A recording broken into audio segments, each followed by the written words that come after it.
आप देख रहे हैं न्यूज अपडेट उत्तराखंड। आपके शहर की हर छोटी बड़ी खबर आइए देखते हैं। उत्तराखंड से ये खबर न्यूज अपडेट उत्तराखंड। नमस्कार, मैं खुशी और आप देख रहे हैं न्यूज अपडेट उत्तराखंड। आइए नजर डालते हैं आज की बड़ी खबर पर।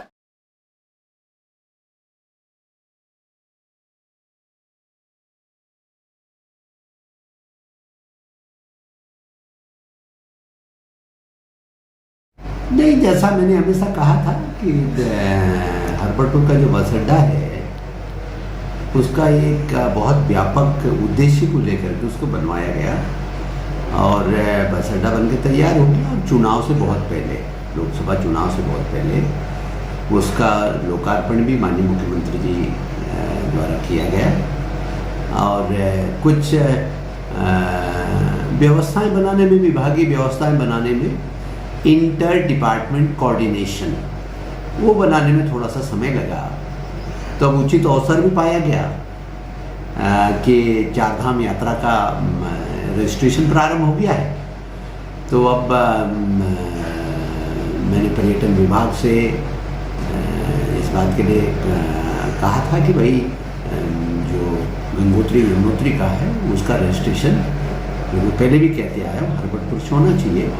तो उसके बारे में पर्यटन विभाग व्यवस्थाएं कर रहा है और परिवहन विभाग बस अड्डे की व्यवस्थाओं को, जिसमें आरटीओ से संबंधित जो फैसिलिटीज है वो भी वहीं वो ला करके मुहैया कराएंगे यात्रा पे जाने वाले लोगों को। जैसे मान लीजिए थोड़ा बहुत चेकिंग है, कोई कागज़ चेक करना है, फलाना ढिमकाना, तो आरटीओ का भी एक विंडो वहाँ पर होगा।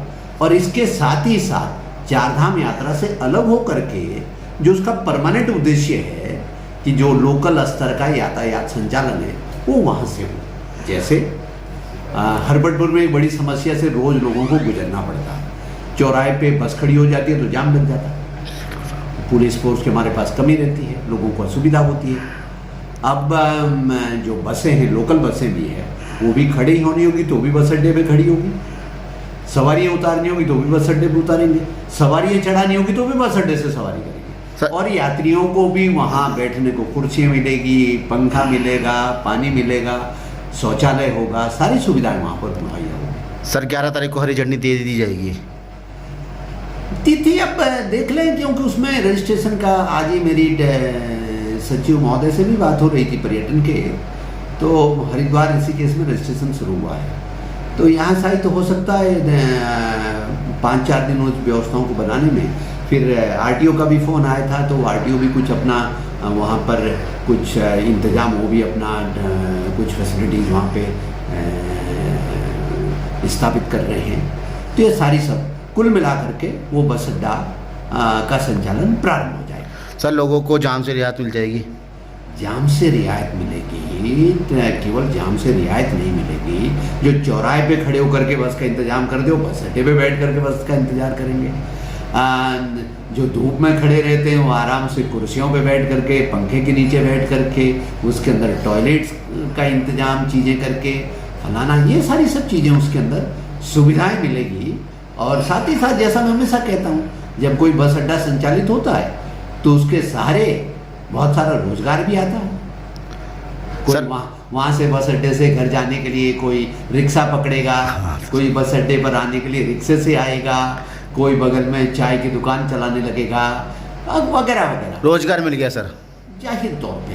सर और अभी उसका आगे भी बहुत सारी चीज़ें जो अभी नए काम हम अभी, चूंकि यदि भी चुनाव यहाँ हो गए, चूंकि आचार संहिता कागजों पे अभी उस तक जारी है, तो नए काम वहाँ जो कराने हैं उसकी घोषणा मैं अभी नहीं कर रहा हूँ। तो आने वाले दिनों में जब आचार संहिता हट जाएगी तो उसको भी करेंगे। सर बस अड्डा कौन सी तारीख से चालू हो जाएगा? हफ्ते भर में। वैसे तो कुछ चीज़ें अभी 1-2 दिन में ही शुरू हो रही हैं, ठीक है। और पर्यटन विभाग की तरफ से भी वहाँ मेरे ख्याल से डिजिटल बोर्ड वगैरह फलाना ढिमकाना, ये सब चीज़ें ठीक है, अच्छा, मतलब सुंदर तरीके से, व्यवस्थित तरीके से चीज़ें ठीक है।